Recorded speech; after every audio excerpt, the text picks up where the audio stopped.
Hello, and welcome to another episode of English Beyond Borders, the podcast where we explore fascinating cultural aspects of communication for English learners everywhere. I'm Leela. I'm from South Africa. I lived in Russia, and my fiance is Swedish. And I'm Emma. this, I'm from the UK, but I've also worked in Austria and in Poland. I've travelled extensively throughout Europe, and I also have a bit of a Scandinavian connection, like Leela, because I've been learning Norwegian for a long time now. So we can talk about our own personal cultural sort of experiences as well. So let's get started with what our topic today is. Today's episode is all about small talk, those short, casual conversations that can seem simple, but are actually full of hidden cultural rules. yeah, exactly. We use small talk to help build relationships, but what might be considered polite or interesting as a topic in one culture might be something completely taboo in another. And it can get a bit tricky. So I guess we should ask the question, what exactly is small talk? Well, it's those everyday conversations we have, often to break the ice. And when we talk about things like, the weather or weekend plans or, what film you've watched Yeah, recently. exactly. So it's not just about the words, it's also a way of showing our friendliness, building trust, and creating connections between people that we meet for the first time. And it's important to mention here that in some cultures, it's a really fundamental, essential part of their communication, while in others, it might not be so important. It might just be something that we skip over to get to the big talk or the deep talk, as it were. Yeah, exactly. And we can kind of put cultures into two groups, high context cultures, where they use less words because they rely on shared understanding, especially Asian countries. And then you have your low context cultures, which most English speaking cultures are, I think, where we use words to say what we mean most of the time. And the way you're going to approach small talk, depending on the culture you're in, is going to be different.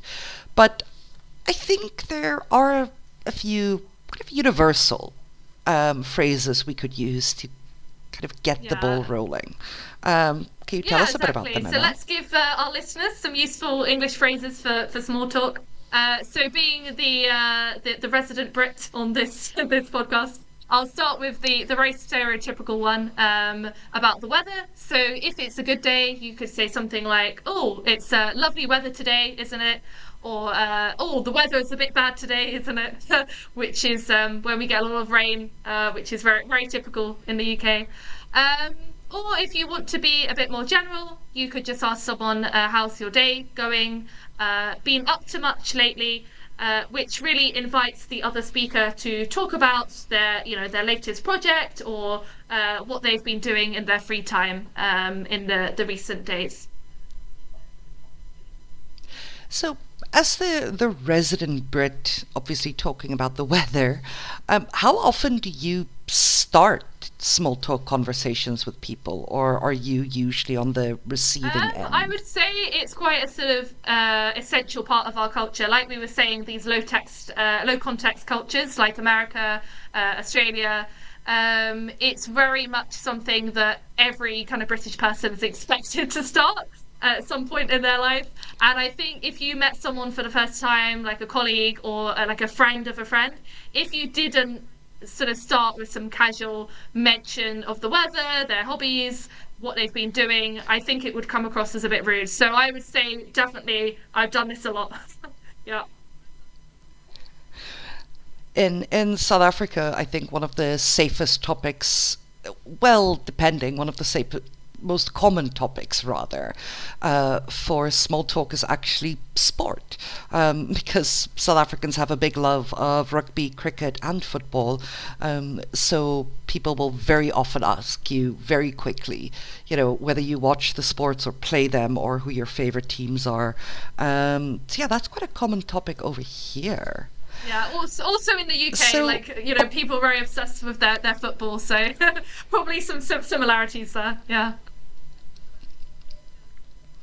and it's interesting though because I think in South Africa we don't really make small talk regarding the weather, but instead we complain about it.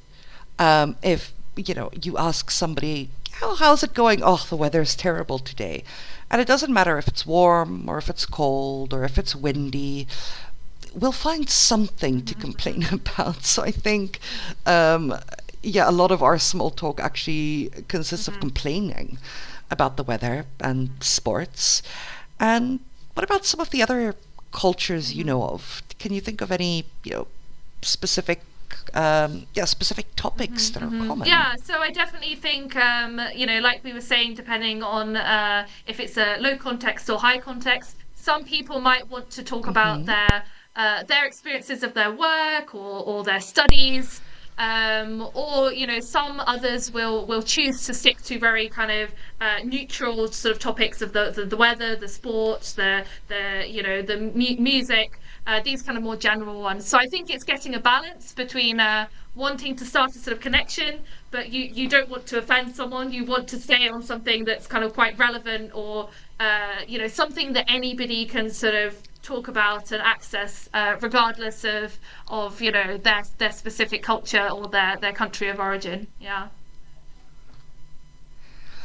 Yeah, I think so. This makes me think of something that happened to me a while ago with one of my students, where we also spoke about small talk, and he said to me that he doesn't know if it's his personality or his English. But, he's quite bad at small talk. And I kind of laughed and asked him, well, are you good at small talk in your native language? And he said no. And I said, well, there you go. Because I think I want to say your ability to engage in small talk is also obviously very relevant to where you're from. Because I find that, you know, South Africans, Brits, Americans, Australians, again, those kind of high context cultures tend to, engage in casual conversation and kind of those topics much more easily just because it's kind of expected of us, I suppose. I don't always like it, but I have to. Yeah, yeah. It's like, and you like you said, sometimes it's not just about your personality. You might actually be a bit of a shy person, an introvert, but if your sort of culture demands that you make small talk, sometimes you don't really get a choice. Whereas some other cultures, it might be much more socially acceptable to not engage in so much small talk. Yeah. So it depends if you're Yeah. lucky enough to not have to. Yeah. But yeah, like you said, sometimes we don't have to, but it is, Hmm. quite a big part of, I think, our everyday life, especially if we're working, face to face with people or anything like that. And it's interesting to me because I was doing a bit of research about this, how, what topics are actually considered, okay in different cultures. So I learned, for example, that in Japan, um, they usually keep it safe and either talk about things like hobbies or perhaps, specific seasonal events. Hmm. Yeah, so I think maybe in a culture like this, if you were sort of asking too many personal questions, that could be considered quite intrusive. Whereas I think maybe in some English-speaking countries like the US or the UK, and probably also in South Africa, it's okay to ask those more personal questions about, how have you been doing recently? But maybe if you asked that in Japan, maybe it would be considered a bit intrusive. So we do have to sort of take into account the specific culture that we're interacting Yeah. with. Yeah. And I think an important thing to kind of mention there as well is the idea of small talk in a business setting, because this sometimes changes quite a bit.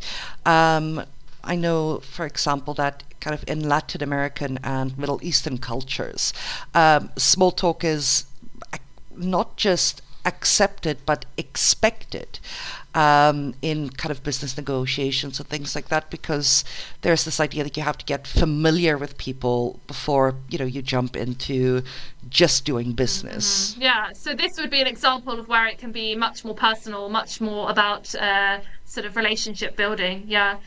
So I'm interested to hear, because you said you have some sort of experience with Scandinavian cultures and your fiance being Swedish. So what have you learned about sort of Scandinavian culture and small talk, not just in a sort of business context, but also in a personal one? So I asked my fiance this question, how do you small talk in Sweden? And I think his actual words were not if I can avoid it. So I think that tells me quite a lot.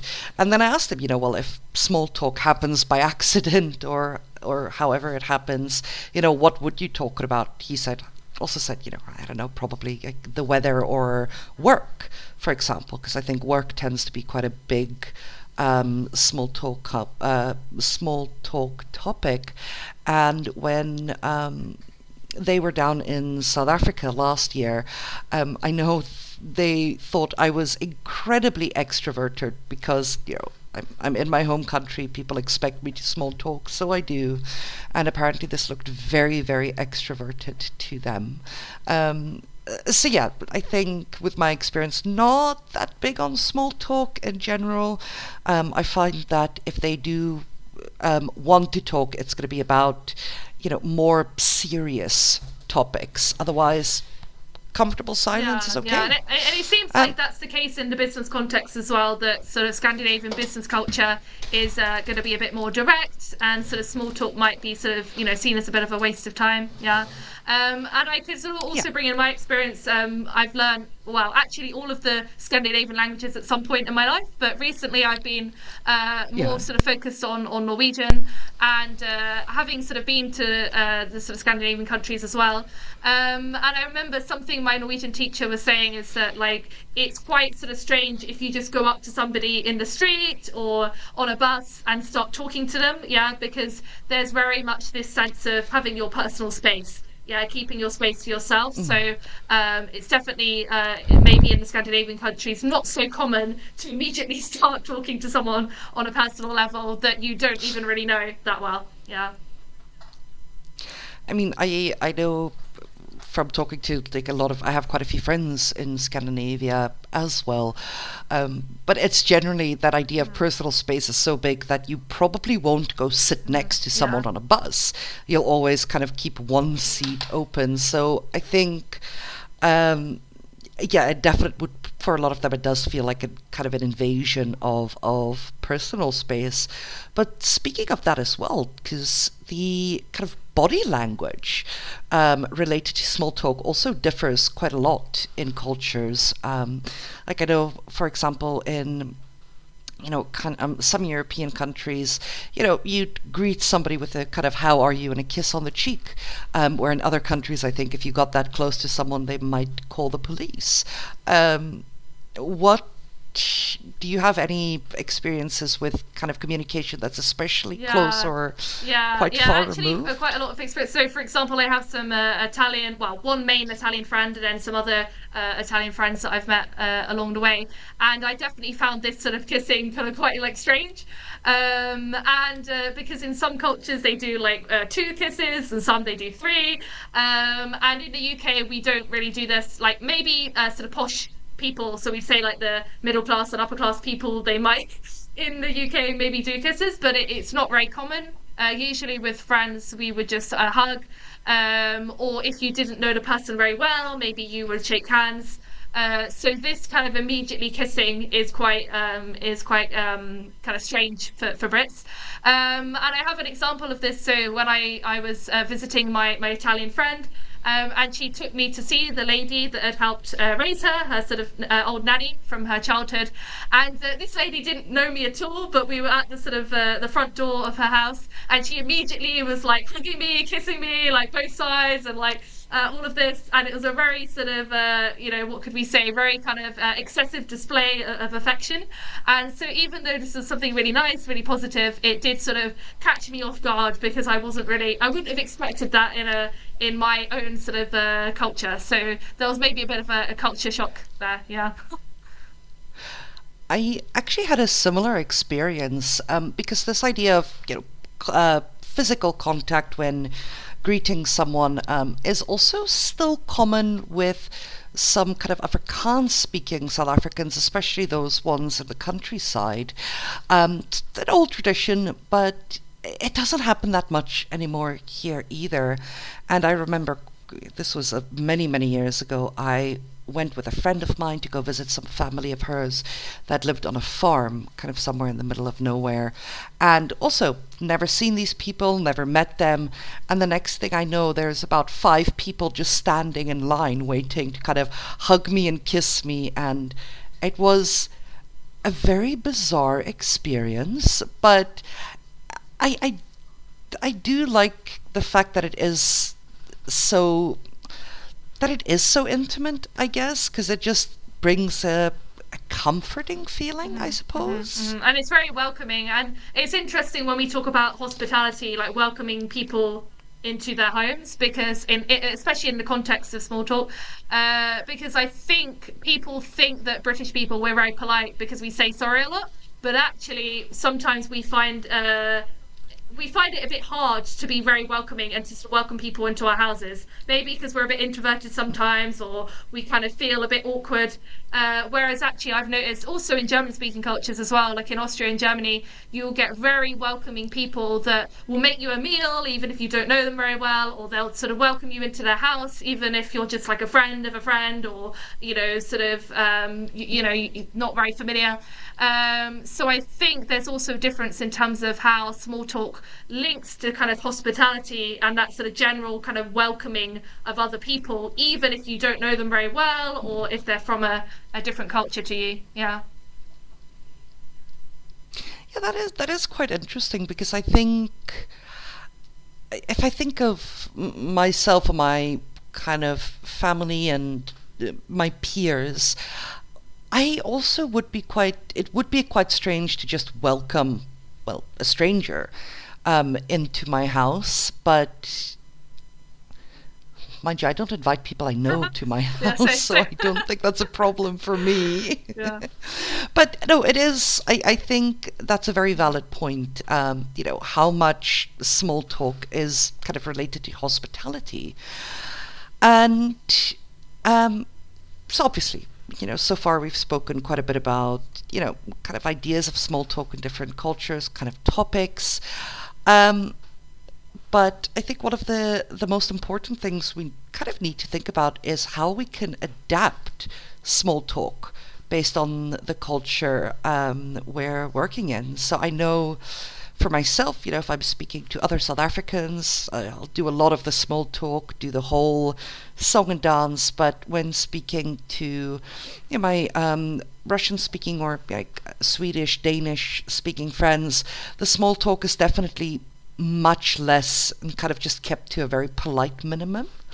Um, what were your experiences kind of working abroad with this? Yeah, yeah. So I did find when I was working in Austria that they were a lot more direct, yeah. And especially if you didn't know somebody, they wouldn't talk a lot sort of about their personal experiences, and also especially in kind of, I don't know, contexts where it's not necessarily a friend or a colleague, but maybe you were sort of in a shop or you were going to the doctors or the hospital.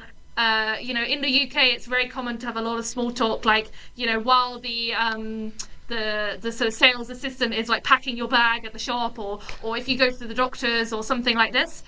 Whereas in Austria, it was like very direct communication, in the shop, the hospital, the doctors. So I think getting used to that more direct communication was maybe a little bit difficult for me when I first moved. Yeah. I think again very similar for me, moving from a country where everybody says everything that's on their mind. Trust me, South African small talk can get very interesting very quickly.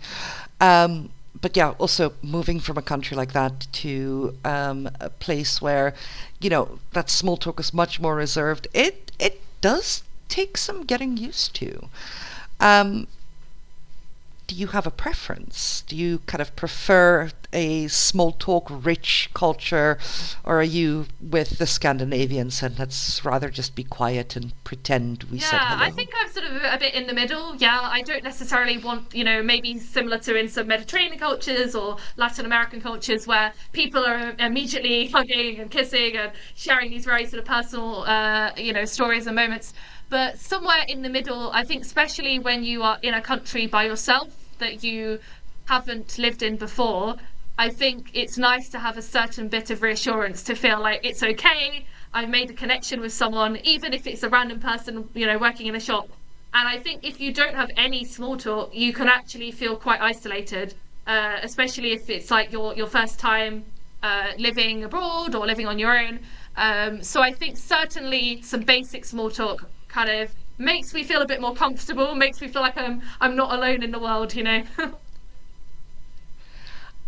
I definitely understand what you're saying, and I think that's kind of, we were talking earlier about small talk and hospitality, and the fact that you talk about that feeling of isolation. I think maybe deep down, this is exactly why we do it.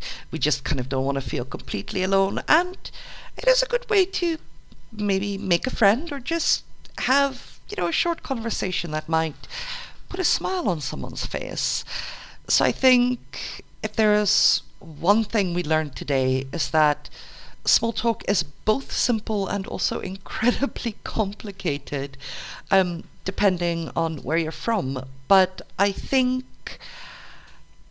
especially if you're making small talk with somebody from a different culture than yours, I don't think people will generally immediately jump and be offended if you maybe ask something a bit too personal, because I think nowadays we're aware of cultural differences. So my advice would be to just try. What's the worst that could happen? Yeah, I would agree. Yeah, I mean, maybe in some cultures there are certain, we say, cultural pitfalls, taboo subjects. Don't go asking like, how much money do you make, or something like this.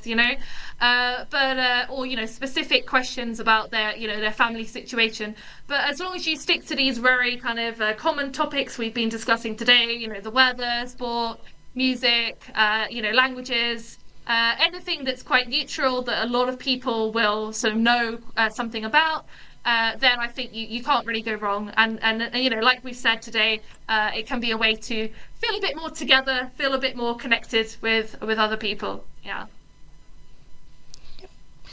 So then, just as a final thought, whether we're chatting about the weather in the UK or sports in South Africa or being quiet in Scandinavia, understanding the differences between these styles of communication can help you connect more with people around the world. And like I said, some basic small talk never hurt Yeah, never anyone. harms anybody. Yeah, yeah, good. So thanks very much for listening to our podcast. So yeah, don't forget to maybe like it if you're sort of seeing it on YouTube, listening on YouTube. You can leave a comment, maybe talk about your own experiences of small talk. We'd really love to hear from you. So until next time, happy chatting, happy connecting with people wherever you are, and we hope to see you or hear you in the next podcast very soon. Thank you so much for chatting with me today, Emma. And like Emma said, catch us on YouTube or Spotify, and we'll be back with a new episode very soon. Thanks. From my side, bye Yeah, on my bye. side, bye too. Thanks.